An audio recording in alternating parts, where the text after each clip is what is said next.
No, I know you can't put any specific information out there, but is there anything that you've seen thus far from the cardiac side or some of the monitoring that you've done have just kind of thrown a red flag and say, hey, we need to take a closer look? More than on the cardiovascular, what really stands out for me today, I don't mean today, yesterday, but in this Sure.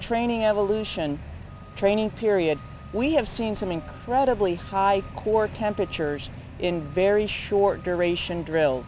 So thinking again about something that's been on the minds for many people in training, we had a really hot day, we got a hot structure fire, sent the guys into a metal can with some OSB, high temperatures, we saw that reflected in very high core body temperatures quickly.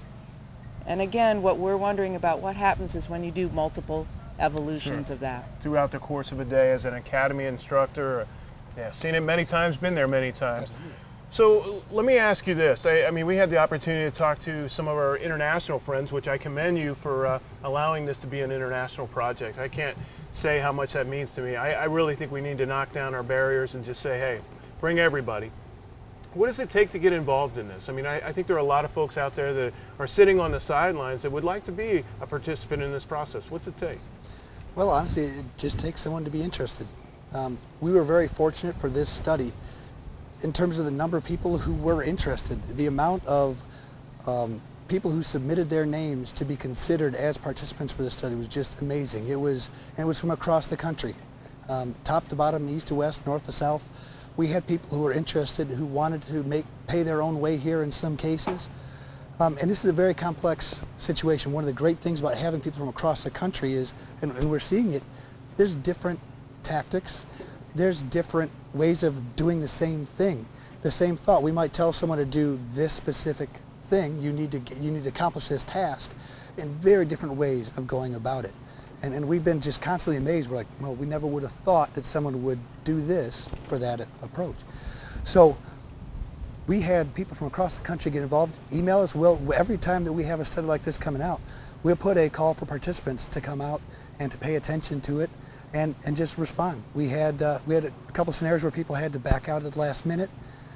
A gentleman from Virginia, 2 weeks ago, we had someone back out. He's like, all right, I'm there. He dropped everything, he's here. And he's been just an amazing man to work with. We actually, late last week, another group that was planning to come across the country was not able to do it due to budget cuts. A group from Northern Illinois said, yep, we're in.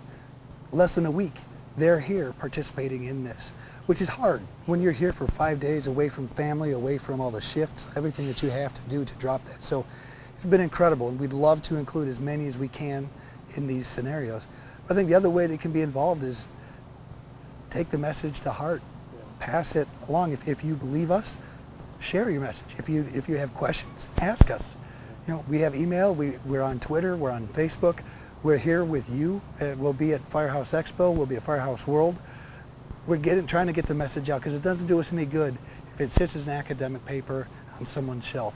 We need the fire service to understand it, to ask about it, question it. We welcome that.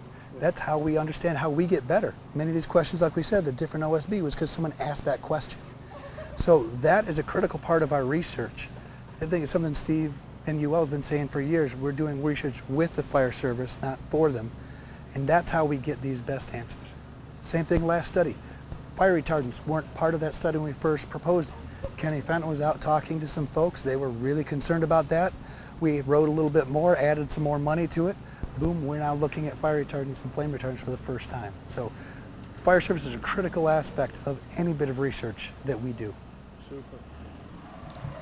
Tim, let me answer a little bit about the international perspective, if I could. We had some folks here from the Netherlands, and that was really a researcher reaching out to us. They followed our work for some time. They were very excited because their firefighters were pushing for more information, particularly on the exposure side. Mm-hmm. So they wanted to share ideas on how to best protect firefighters. So they're looking to take it back to their firefighters, and we found that we learned a great deal from them.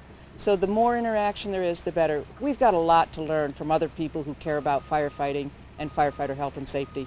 I think that's the most important message, that we're all in it together. We're all trying to learn, and there should be no barriers or borders for that matter, to keep us from learning from each other.